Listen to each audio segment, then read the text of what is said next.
ಆ, ಬಾನು ಮುಸ್ತಾಕ್ ಬಾನು ಮುಸ್ತಾಕ್ ಅವರು ಚಾಮುಂಡಿ ಬೆಟ್ಟದ ಮೇಲೆ ಪೂಜೆ ಮಾಡಬಾರದು, ಅವರು ಬೇರೆ ಧರ್ಮದವರು ಉದ್ಘಾಟನೆ ಮಾಡಬಾರದು, ಪೂಜೆ ಮಾಡಬಾರದು. ನನಗೆ ಅರ್ಥನೇ ಆಗೋದಿಲ್ಲ.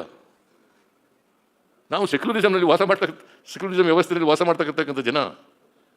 ಸಂವಿಧಾನ ಭಾಳ ಸ್ಪಷ್ಟವಾಗಿ ಹೇಳ್ತದೆ, ಜಾತಿ ಧರ್ಮ ಇವೆಲ್ಲ ಬಿಟ್ಟಾಕ್ರಿ, ವರ್ಗ ವ್ಯವಸ್ಥೆಯನ್ನು ಬಿಟ್ಟಾಕ್ರಿ, ಸಮಾನತೆ ಇರಬೇಕು. ಬಾಬಾ ಸಾಹೇಬ್ ಅಂಬೇಡ್ಕರ್ ಅವರು ಸಮಾನತೆ, ಸ್ವಾತಂತ್ರ್ಯ, ಭ್ರಾತೃತ್ವ ಇವು ಕಲ್ತುಗಳು ಅಂತ ಹೇಳ್ತಾರೆ. ಇಂಥ ಸ್ವಾತಂತ್ರ್ಯ ಬಂದು ಇಷ್ಟು ವರ್ಷಗಳಾದರೂ ಕೂಡ ಇನ್ನೂ ಕೂಡ ಪಟ್ಟಭದ್ರ ಶಿಕ್ಷಕರು ಮತಾಂತರ ರೀತಿ ವರ್ತಿಸ್ತಾ ಇದ್ದಾರಲ್ಲ, ಇದನ್ನು ಇಡೀ ಸಮಾಜ ಖಂಡಿಸಬೇಕು ಅಂತಕ್ಕಂಥ ಮಾತುಗಳನ್ನು ಹೇಳಲಿಕ್ಕೆ ಬಯಸ್ತಾ ಇದ್ದೇನೆ. ಇಡೀ ಸಮಾಜ ಖಂಡಿಸಬೇಕು. ಒಬ್ಬ ಲೋಕಸಭಾ ಸದಸ್ಯ, ಮಾಜಿ ಲೋಕಸಭಾ ಸದಸ್ಯ ಸಂವಿಧಾನ ಗೊತ್ತಿಲ್ಲ ಅಂತಂದರೆ ಏನಂತ ಹೇಳ್ಬೇಕು ಅವ್ರಿಗೆ?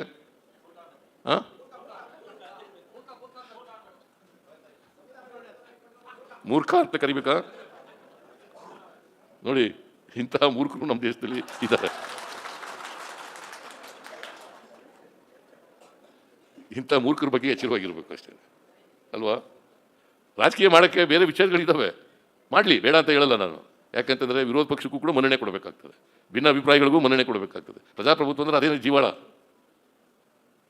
ವಿರೋಧ ಪಕ್ಷ, ರಾಜಕೀಯ ಆಡಳಿತ ಪಕ್ಷ ಇರ್ತಕ್ಕಂಥದ್ದೇ ಪ್ರಜಾಪ್ರಭುತ್ವದ ಜೀವಾಳ. ಚರ್ಚೆಯೇ ಪ್ರಜಾಪ್ರಭುತ್ವದ ಜೀವಾಳ ಅಲ್ಲ, ಚರ್ಚೆ ಆಗಬೇಕಲ್ವಾ?